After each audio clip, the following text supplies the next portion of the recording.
Hello and welcome to the goal today is to help you make sales the easy way.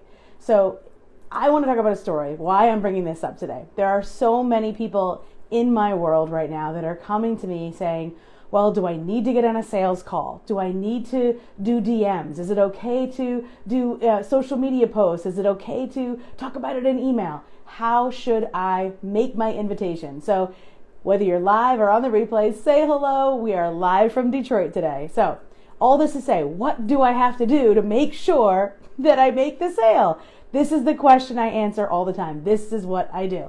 So this all being said, I'm going to give you an example. I'm going to tell you a story about a client that I've got right now. Let's call her C. So C is someone who has a well-established community full of parents. So she's been talking to the moms and the dads about their children who are experiencing this very specific issue. And she has been doing this for years. And she has been exemplifying what she does. She's the example with her daughter of exactly what to do. So she just is finishing up a beta offer that she did for her first group program. And now she's about to launch a $10,000 year-long group coaching program for the parents and their children to accomplish this particular signature process, which she has mastered through her own experience and her beta students over the past few years. So she comes to me saying, do I need to get on a sales call for a $10,000 offer? My answer is, it depends. So in her case, she had to hit these 4 mile markers. She is hitting these 4 mile markers without a sales call. Other people may need a sales call. Let me give you more examples.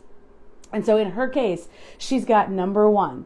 She has proximity. So she has this beautiful community of people that are already, they know her name, they understand what she's talking about, they connect with her. So she has proximity with a few thousand people. She's only looking to bring on 10 people to this year-long program. So based on the numbers, she's got already a great community of proximity. So number 1, do you have proximity with someone? So for you, if you're taking notes, because I really would with this, if you've got proximity, what does that look like? They're on your email list. They're in your Facebook group. They're opening your emails. They're watching your stories. They're commenting on your posts. Are you in groups with them? Are you in paid programs with them? Are you in masterminds with them? Do you network with them? So do you have proximity? That's the first mile marker that you've got to tick the box. Number 2, do you have a reason to reach out? So in this case, she has this community. She talks about this topic. She's not pivoting. She's not changing topics. She's not, selling shoes and then deciding to sell parenting advice. So she's been talking about this same topic with this same group of people, the parents of these children, forever. So all that to say, what's her reason to reach out? Well, I'm starting something new. I'm about to launch a new program. Before I reveal the details to everyone else, do you want some insider information to be one of the first ones that get the full details, right? So she's not even ready. Her sales page is not done yet, but she can get that early interest. So that reason to reach out. So mile marker number 2, reason to reach out. Mile marker number 3, education.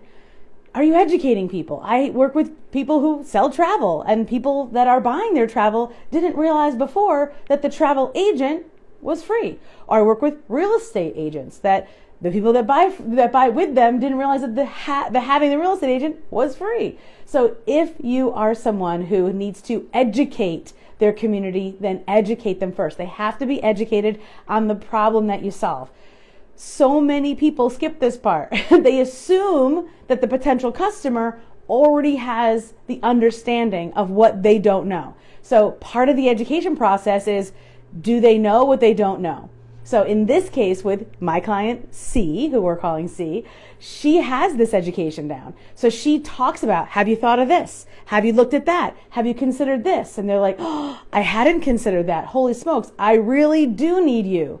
So not only is she talking to a specific piece of the community, parents with children that have this specific problem, but she's asking deeper questions about that problem. Like, have you thought of this? Have you thought of that? And they're like, oh geez, no, I hadn't.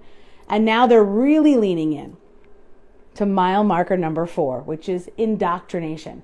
So now we don't just need them to be close to us, have a reason to reach out, and be educated so that they know what they don't know, but now we're looking for them to only focus on you as the only person who can solve it.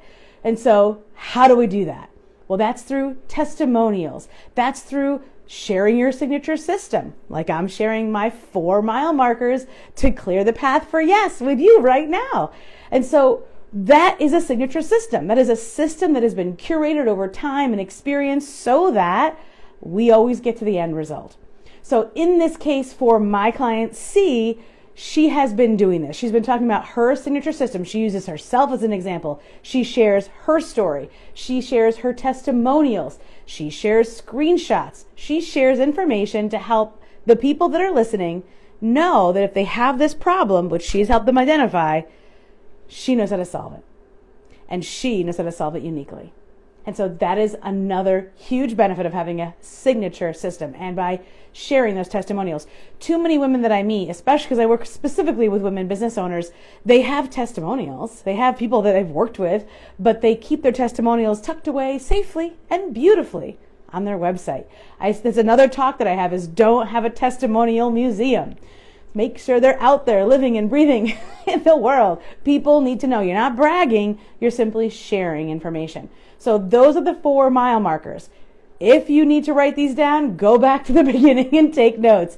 If you have met these 4 mile markers, it doesn't matter if you do a sales call or simply send a sales page. It doesn't matter if you sell in the DMs or whether you have a form that leads to an application that leads to DMs and a masterclass. It doesn't matter how you build it out as long as you meet these 4 mile markers. I have so enjoyed sharing this with you today. If you're ever thinking, I should have made the sale, but I didn't, then we need to talk because that's exactly what I do. See you next week.